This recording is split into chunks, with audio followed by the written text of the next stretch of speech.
በስፔን ሲቪሊ የተካሄደው የማራቶን ውድድር ሲጠበቅ እንደነበረው በከፍተኛ ፉክክር ተጠናቋል። በተለይም የኢትዮጵያ አትሌቶች በሁለቱም ጾታዎች ያሳዩት ብቃት የሚደነቅ ነበር። 41ኛው የሲቪሊ ማራቶን ከመነሻው ከነበሩት 200 ታዋቂ አትሌቶች መካከል በመጨረሻው ሰዓት ፈጣን ሩጫ ድል የቀናውን ኢትዮጵያዊ አትሌት ለመለየት የተቻለው በፎቶ ምስል ምርመራ ነበር። ሹራ ኪታታና አስራር አብዱራህማን 42 ኪሎ ሜትር ርቀቱን ካጠናቀቁ በኋላም አሸናፊውን መለየት ቀላል አልነበረም። ሁለቱም 2 ሰዓት ከ03 ደቂቃ ከ59 ሰከንድ የሆነ ሰዓት አስመዝግበዋል። ይህም በውድድሩ ታሪክ ውስጥ ሁለተኛው ፈጣን ሰዓት ሆኖ ተመዝግቧል። እስከ መጨረሻው ድረስ በከፍተኛ ትግል የተፋለሙት አትሌቶች በመጨረሻውም የምስል ምርመራ ፎቶ አማካኝነት ሹራ ኪታታ 2 ሰዓት ከ03 ደቂቃ ከ59 ሰከንድ መስመሩን ቀድሞ በረገጠ አሸናፊ መሆኑን አረጋግጧል። አስራር አብዱራህማን በተመሳሳይ ሰዓት ሁለተኛ ሲሆን ሌላው ኢትዮጵያዊው ደጀኔ ኃይሉ 2 ሰዓት ከ04 ደቂቃ ከ15 ሰከንድ በመግባት ሶስተኛ ሆኖ ውድድሩን አጠናቋል። በአውሮፓ እጅግ ሜዳማ የውድድር መንገድ እንደሆነ የሚነገረለት የሲቪሊ ማራቶን የወንዶች ውድድር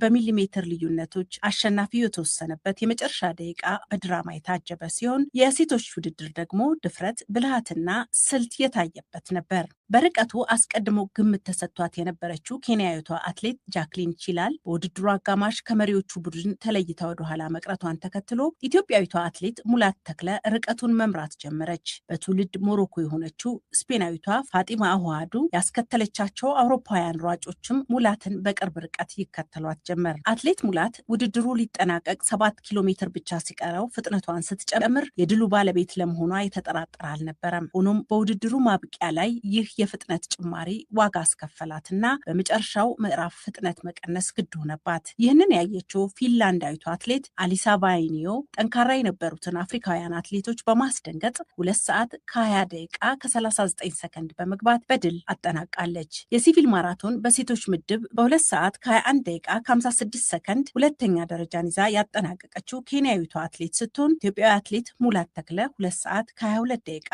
ከ03 በመጨረስ ሶስተኛ ሆና ውድድሯን አጠናቀቀች። መጨረሻ የተካሄዱት የኤፍኤ ካፕ አራተኛ ዙር ጨዋታዎች እንደተለመደው በታላቅ ድራማ፣ ባልተጠበቁ ውጤቶችና በደጋፊዎች ስሜት የታጀቡ ነበሩ።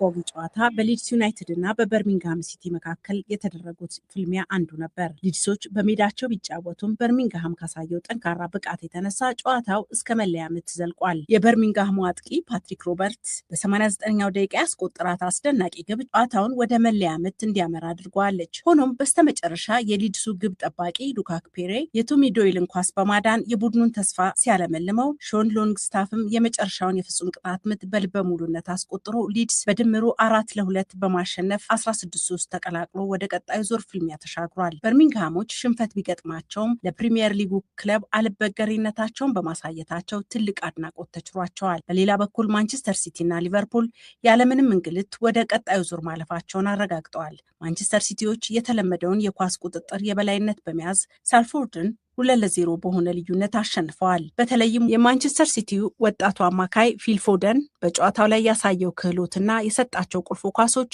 የሲቲን የአጥቂ መስመር ይበልጥ የተዋጣለት አድርገውታል። ሊቨርፑል በወጣት ተጫዋቾቹ ታግዞ በሜዳው አንፊልድ ከብራይተን ጋር ባደረገው ጨዋታ 3-0 ከማሸነፉን ባሻገር ግሩም ብቃት አሳይቷል። አሰልጣኙ ለወጣቶች በሰጡት እድል ተጠቅመው ያስቆጠሯቸው ግቦች የክለቡን የወደፊት ተስፋ የሚያንጸባርቁ ነበሩ። የኤፍኤ ካፕ ማራኪነት የሚገለጥበት ትናንሽ ክለቦች ግዙፎቹን ክለቦች ሲገዳደሩ ማየት ነው። በዚህ ሳምንትም አንዳንድ የሻምፒዮንስሺፕ ክለቦች በፕሪሚየር ሊግ ተሳታፊዎች ላይ ከፍተኛ ጫና ሲፈጥሩ ታይተዋል። አርሰናል ዊጋንን 4-0 በሆነ ውጤት ሲያሸንፍ፣ ሳውዛምፕተን ሌስተርን 2-1 ረቷል። በዚህ ዙር ጨዋታ ላይ ትኩረት የሳበው ጉዳይ የቪዲዮ ረዳት ዳኛ ቪአር አለመኖሩ ነው። በሊድስ እና በበርሚንግሃም ጨዋታ ላይ ኒሜንቻ ያስቆጠረው ግብ ከጨዋታ ውጭ ናት ተብላ ብትጠረጠርም ቪአር ባለመኖሩ ግቧ ጸድቃለች። ይህ በአሰልጣኞችና በደጋፊዎች ዘንድ የተለያየ አስተያየት ተሰጥቶበታል። በአጠቃላይ የሳምንቱ መጨረሻ ጨዋታዎች ለሊድስ ዩናይትድ ደስታን፣ ለበርሚንግሃም ደግሞ ኩራት የተቀላቀለበት ሀዘንን ይዘው አልፈዋል። የኤፍኤ ካፕ አስገራሚ ጉዞ ገና አላበቃም።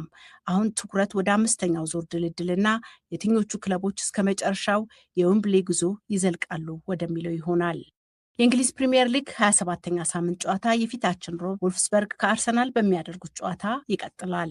የጀርመን ቡንደስሊጋ ባለፈው ሳምንት መጨረሻ የተካሄዱት የጀርመን ቡንደስሊጋ 22ኛ ሳምንት ጨዋታዎች በቡንደስሊጋው የደረጃ ሰንጠረዥ አናት ላይ ያለው ልዩነት የሚያሰፉ ክስተቶች የታዩባቸው ነበሩ። የዘንድሮ የቡንደስሊጋ ፉክክር ባየር ሙኒክና ቦሩሲያ ዶርትመንድ መካከል የሚደረግ ጨዋታ መስሏል። ሙኒኮች በሁለት ጨዋታ ልዩነት ማለትም በ6 ነጥብ ቡንደስሊጋውን ይመሩታል። ቦሩሲያ ዶርትመንድ ሜንዝን 4-0 በሆነ ሰፊ ውጤት ያሸነፈበት ጨዋታ የተካሄደው አርብ ዕለት ነበር። በኒኮ ኮቫች የሚመራውና በድንቅ ብቃት ላይ የሚታየው ቦሩሲያ ዶርትመንድ የቡንደስሊጋውን 22ኛ ሳምንት የአርብ ምሽት ጨዋታ ሜንዝን 4-0 በመርታት የባየር ሙኒክን መሪነት መፈታተኑን ቀጥሏል። ምንም እንኳን ባየር ሙኒክ ባለፈው እሁድ ሆፍንሃምን 5-1 አሸንፎ የ6 ነጥብ ልዩነት ፈጥሮ የነበረ ቢሆንም ዶርትመንድ ይህንን ድል ተከትሎ በሻምፒዮኑ ላይ ያለውን ጫና መልሶ አበርትቷል። 500ኛ ግቡን ያስቆጠረበትና ባየር ሙኒክ ዌደር ብሬመንን በማሸነፍ በቡንደስሊጋው አናት ላይ ያለውን የ6 ነጥብ ልዩነት ያስቀጠለበት ሳምንት ነበር የሳምንቱ ጨዋታ። ጨዋታው በተጀመረ በ22ኛው ደቂቃ ላይ ሊናርድ ካርል በፍጹም ቅጣት ምት ክልል ውስጥ ኳስ በመንካቱ የቪዲዮ ረዳት ዳኛ ካረጋገጡ በኋላ የተሰጠውን ቅጣት ምት ሃሪኬን በመምታት ከመረብ አሳርፏል። የ32 ዓመቱ ተጫዋች ሃሪኬን የመጀመሪያውን ግብ ካስቆጠረ ከ3 ደቂቃዎች በኋላ ከፍጹም ቅጣት ምት ክልል ውጪ የመታት ኳስ በግቡ ቋሚ በኩል ሁለተኛ ጎል ሆና ተቆጠረች። ሊዮን ጎሬስካ በዌደር ብሬመኑ ጨዋታ ላይ የባየር ሙኒክን ድል ያረጋገጠችውን 3ኛ ግብ በ70ኛው ደቂቃ አስቆጥሮ ጨዋታው በባየር ሙኒክ 3-0 አሸናፊነት ተጠናቀቀ።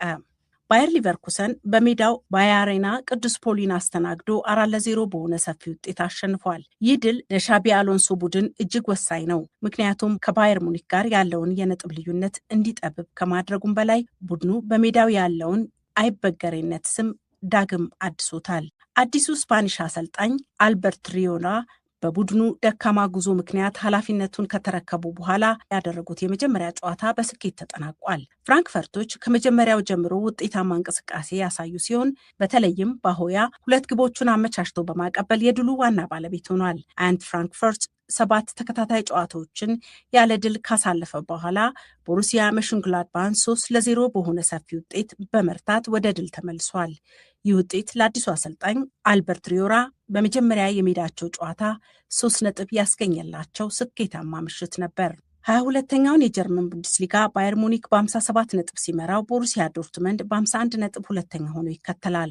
ሆፍንሃም በ45 ነጥብ ሶስተኛ፣ ስቱትጋርት በ42 ነጥብ አራተኛ ነው። ዌደር ብሬመን፣ ሴንት ፓውላ እና ሃይድንሃም እንደ ቅደም ተከተላቸው 19፣ 17 እና 13 ነጥብ በመያዝ በወራጅ ቀጠና ውስጥ ይገኛል።